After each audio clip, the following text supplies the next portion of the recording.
Hello everyone, welcome to spicy bites. ఇవాల్టి special fish fry. ఈ fish ఫ్రైని చాలా సింపుల్ అండ్ టేస్టీగా ఎలా చేసుకోవాలో చూద్దాం. మీరు మా ఛానల్ని ఫస్ట్ టైం చూస్తున్నట్లయితే మా ఛానల్ని సబ్స్క్రైబ్ చేసి మరిన్ని వీడియోల కోసం బెల్ ఐకాన్ని ప్రెస్ చేయండి. ఇప్పుడు మనం ప్రాసెస్లోకి వెళ్దాం.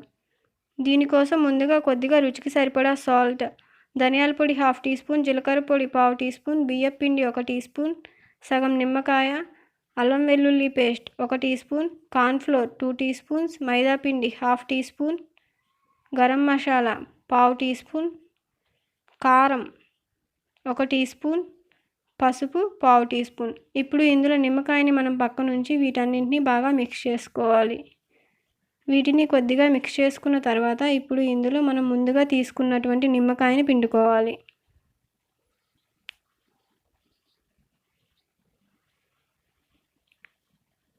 ఈ విధంగా నిమ్మకాయని పిండుకున్న తర్వాత దీన్ని మనం బాగా మిక్స్ చేసుకోవాలి. అవసరమైతే కొద్దిగా వాటర్ని యాడ్ చేసుకొని దీన్ని మనం థిక్ పేస్ట్ లాగా చేసుకోవాలి. ఈ విధంగా చేసుకున్నటువంటి పేస్ట్ని మనం పక్కన ఉంచి ఇప్పుడు చేప ముక్కల్ని తీసుకొని ఈ పేస్ట్ని ఈ చేప ముక్కలన్నింటికి బాగా అప్లై చేసుకోవాలి.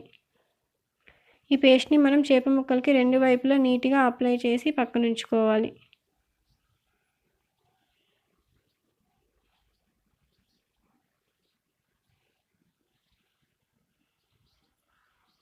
ఈ విధంగా అప్లై చేసినటువంటి దాన్ని పక్క నుంచి మిగిలిన అన్నింటికి కూడా అదే విధంగా మనం ఈ పేస్ట్ని అప్లై చేసుకోవాలి. ఈ విధంగా అన్ని ముక్కలకి పేస్ట్ని అప్లై చేసుకున్న తర్వాత ఇప్పుడు వీటిని ఒక 30 మినిట్స్ ఫ్రిడ్జ్లో కానీ బయట కానీ ఉంచి మనం మ్యారినేట్ చేసుకోవాలి. ఈ విధంగా మ్యారినేట్ చేసుకున్న తర్వాత వీటిని మనం పక్క నుంచి ఒక కడాయిలో 3 to 4 టీ స్పూన్స్ ఆయిల్ని యాడ్ చేసుకోవాలి. ఆయిల్ అనేది హీట్ ఎక్కిన తర్వాత మనం చేప ముక్కల్ని వేసి ఫ్రై చేసుకోవాలి.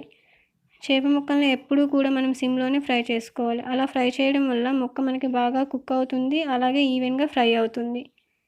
ఇప్పుడు వీటిని ఒక సైడ్ మనకి కొద్దిగా ఫ్రై అయిన తర్వాత నిదానంగా టర్న్ చేసుకోవాలి, లేదంటే మసాలా పేస్ట్ అనేది బాండలకి అంటుకునే అవకాశం ఉంటుంది. ఈ విధంగా టర్న్ చేసుకున్న తర్వాత రెండో వైపు కూడా బాగా ఫ్రై అయిన తర్వాత ఇప్పుడు దీన్ని మనం ఒక ప్లేట్లోకి తీసుకోవాలి. ఈ విధంగా అన్నింటినీ మనం ఫ్రై చేసుకోవాలి. ఈ విధంగా ఫ్రై అయినటువంటి ముక్కల్ని ఒక ప్లేట్లోకి తీసుకున్న తర్వాత అదే కడాయిలో మిగిలినటువంటి ముక్కల్ని కూడా మనం ఫ్రై చేసుకోవాలి. ఈ విధంగా ఫ్రై చేసుకున్నట్లయితే ఎంతో tasty and crispy fish fry మనకి రెడీ అవుతుంది.